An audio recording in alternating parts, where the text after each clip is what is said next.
Assalamualaikum warahmatullahi wabarakatuh. Alhamdulillahilladzi arsala rasulahu bil huda wa dinil haqq liyudhhirahu 'ala dini kullihi walau karihal musyrikun. Allahumma shalli wa sallim wa barik ala sayyidina wa maulana Muhammadin wa ala alihi wa sahbihi ajma'in, amma ba'd. Kaum muslimin yang dimuliakan oleh Allah Subhanahu wa taala, pada bulan suci Ramadan ini marilah kita senantiasa meningkatkan ketakwaan kita kepada Allah Subhanahu wa taala. Dengan iradahnya Allah Subhanahu wa taala memberikan pilihan kepada kita untuk taat atau durhaka kepadanya. Maka beruntunglah seorang hamba yang senantiasa mentaati perintah Allah Subhanahu wa taala dan menjadi rugi dan bahkan berakibat buruk bagi para pelakunya jika tidak mentaati perintah dari Allah Subhanahu wa taala. Kaum muslimin yang dimuliakan Allah Subhanahu wa taala, Allah Subhanahu wa taala berfirman, A'udzubillahi minasyaitonirrajim. Bismillahirrahmanirrahim. In ahsantum ahsantum li anfusikum wa in asa'tum falaha. Jika kamu berbuat baik, berarti kamu berbuat baik untuk dirimu sendiri. Dan jika kamu berbuat jahat, maka kejahatan itu untuk dirimu sendiri. Quran Surat Al-Isra ayat 7. Kaum muslimin yang dimuliakan oleh Allah Subhanahu wa taala, ketidaktaatan terhadap syariat Allah Subhanahu wa taala, khususnya berkaitan dengan individu, akan berakibat buruk dan bahkan rusaknya kehidupan individu tersebut dan orang-orang yang ada di sekitarnya. Begitu pula ketidaktaatan terhadap syariat Allah, khususnya berkaitan dengan masyarakat, akan berakibat pada rusaknya kehidupan masyarakat tersebut. Salah satu bentuk ketidaktaatan terhadap syariat Allah Subhanahu wa taala dan telah terlihat dampaknya akibat dari ketidaktaatan terhadap syariat Allah Subhanahu wa taala tersebut, yaitu berkaitan dengan pengelolaan kepemilikan umum. Kepemilikan umum dalam Islam dimaknai sebagai izin asyari, yaitu izin dari Allah Subhanahu wa taala kepada suatu komunitas masyarakat untuk bersama-sama mengelola, memanfaatkan suatu benda atau barang. Kepemilikan umum ini wajib dikelola oleh negara dan hasilnya untuk kesejahteraan masyarakat secara umum.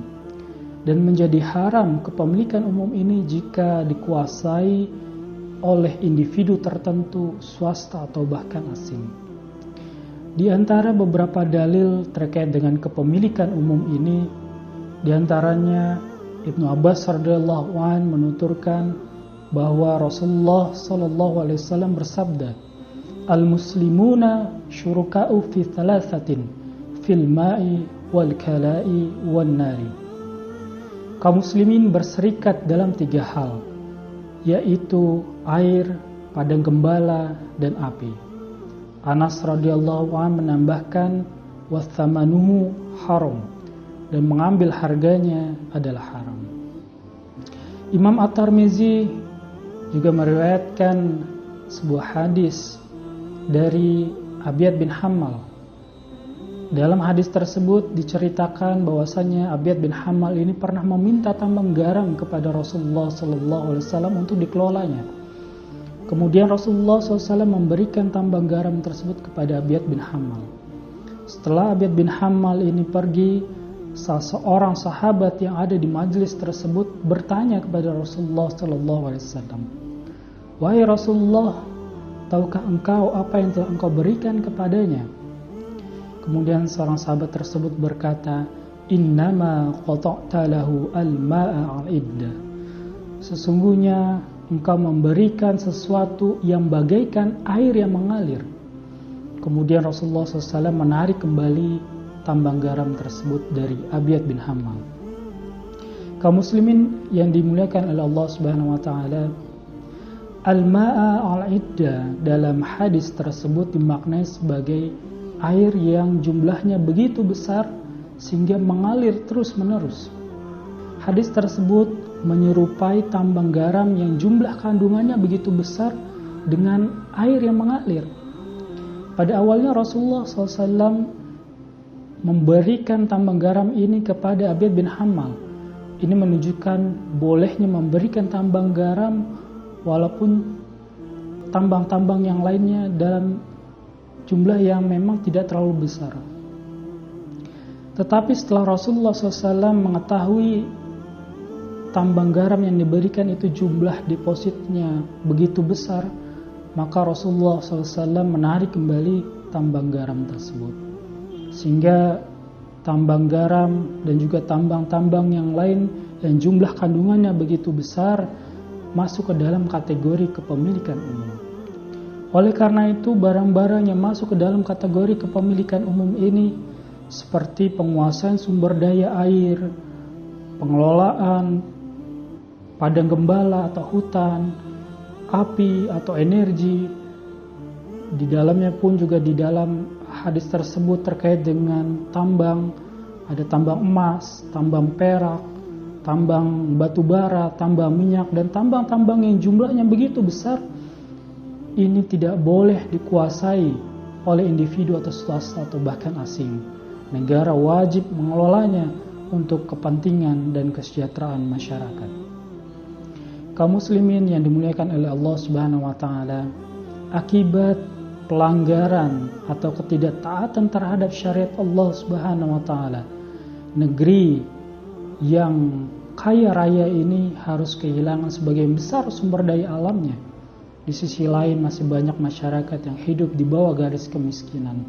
Padahal kemiskinan bisa condong seseorang itu untuk melakukan kekufuran. Sangat penting sekali dalam melihat realita yang terjadi di muka bumi ini, permasalahan-permasalahan yang terjadi khususnya berkaitan dengan pengelolaan kepemilikan umum ini harus diberikan solusi terbaik, harus diselesaikan masalah tersebut dengan syariat Allah, dengan Al-Quran dan As-Sunnah. Sebagaimana Allah Subhanahu wa taala berfirman, "Fa-in tanaza'tum fi syai'in farudduhu ila Allahi wa rasulih in kuntum tu'minuna billahi wal yaumil akhir." Jika kamu berselisih pendapat dalam suatu perkara, maka kembalikanlah perkara tersebut kepada Allah dan Rasulnya, yaitu kepada Al-Quran dan As-Sunnah. Jika kamu mengimani Allah dan hari akhir. Quran Surah An-Nisa ayat 59. Kaum muslimin yang dimuliakan oleh Allah Subhanahu wa taala, sebagai penutup, marilah kita bersegera menjalankan perintah-perintah Allah Subhanahu wa taala dengan menerapkan syariat Allah Subhanahu wa taala di muka bumi ini dengan kafah, dengan menyeluruh dalam naungan khilafah rasyidah ala minhajin nubuwah. Karena hanya dengan khilafah, pengelolaan sumber daya, pengelolaan kepemilikan umum dan juga syariat-syariat Allah yang lainnya akan dapat diwujudkan. Demikian, billahi taufiq wal hidayah. Wassalamualaikum warahmatullahi wabarakatuh.